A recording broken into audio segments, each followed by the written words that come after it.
నమస్తే, నేను మీ మహేష్. మార్చి 14న ఆంధ్రప్రదేశ్లో మరో కుంభమేళా జరుగుతుంది. కారణం ఏంటంటే జనసేన పార్టీ 12వ ఆవిర్భావ సభ కాకినాడ జిల్లాలోని పిఠాపురం నియోజకవర్గం చిత్రాడ అనే గ్రామంలో జనసేన పార్టీ యొక్క ఆవిర్భావ సభ జరగనుంది.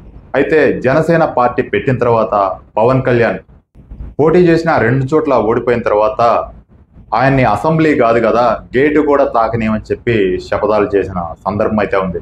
ఆ తర్వాత గెలిచినటువంటి ఒక్క ఎమ్మెల్యే కూడా అధికార పార్టీలోకి చేరిపోయాడు. అయితే ఆయన తోటి ఉన్న నాయకులందరూ పక్కకి వెళ్ళిపోయినా సరే, ఓటమిలు ఎదుర్కొన్నా సరే, ఎన్ని ఎదురు దెబ్బలు ఎదురైనా సరే పార్టీని వదిలిపెట్టలేదు. చాలామంది అన్నారు వాళ్ళ అన్నయ్యలాగా జనసేన పార్టీని బీజేపీలోనో టీడీపీలోనో కలిపేస్తాడు, ఆ పార్టీ ఉండదు. ఏదైతే ప్రజారాజ్యం పార్టీ కాంగ్రెస్లో విలీనమైందో అదే విధంగా ఈయన పెట్టేస్తాడని చెప్పి అనుకున్నారు. కానీ చిరంజీవి మంచోడు కాబట్టి ముంచారు, కానీ పవన్ కళ్యాణ్ మొండోడు. అందుకనే ఆయన ఎన్ని ఎదురు దెబ్బలు ఎదురైనా సరే ఆయన మొక్కవోని దీక్షతోటి ఆయన అనుకున్న సాధించాలని చెప్పి 100% దేశంలో ఏదైనా 100% స్ట్రైక్ రేటింగ్ సాధించిన పార్టీ ఏదైనా ఉంది అంటే అది ఒక జనసేన అని చెప్పి నిరూపించి ఇప్పుడు ఆంధ్రప్రదేశ్ రాష్ట్ర రాజకీయాలని మార్చేసిన వ్యక్తిగా ప్రస్తుతం ఇప్పుడు కూటమి ఏదైతే ఉందో కూటమి అధికారంలోకి రావడానికి ప్రధానమైన కారణమైన పార్టీ ఏదైనా ఉంది అంటే అది ఒక జనసేన పార్టీ అని చెప్పి దేశం మొత్తం తెలిసేలా, దేశం మొత్తం మాట్లాడుకునేలాగా జనసేన పార్టీని తయారు చేసిన వ్యక్తి పవన్ కళ్యాణ్.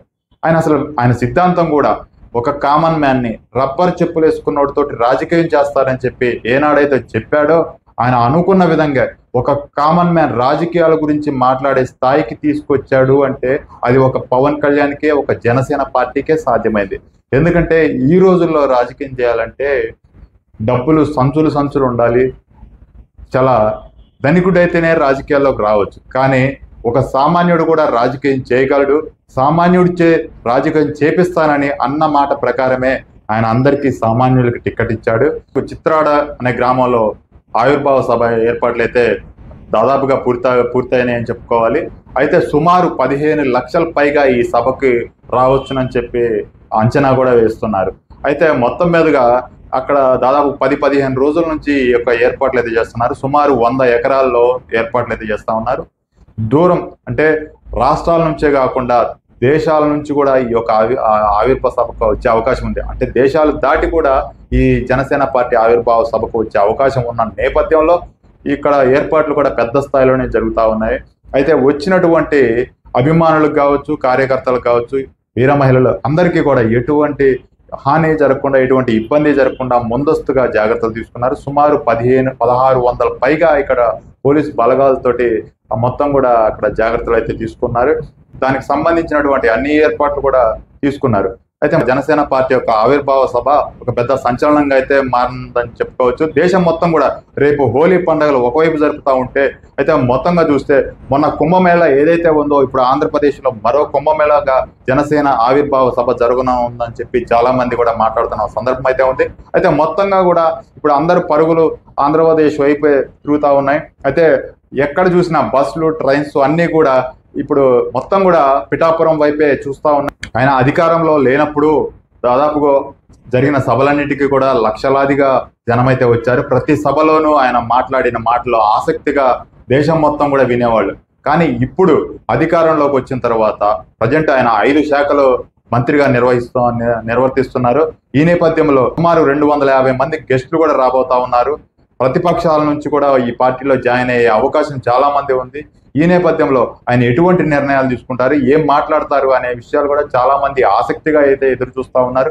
ఈ నేపథ్యంలో అక్కడికి వచ్చినటువంటి ప్రతి ఒక్కరికి ఎటువంటి అసౌకర్యం కలగకుండా కూడా చాలా జాగ్రత్తలు అయితే తీసుకుంటా ఉన్నారు. పార్టీ పెట్టి 12 సంవత్సరాలు అయిన తర్వాత ఇప్పుడు జరగబోయే ఆవిర్భావ సభ కోసం దేశం మొత్తం కూడా ఎదురు చూస్తుందని చెప్పుకోవాలి.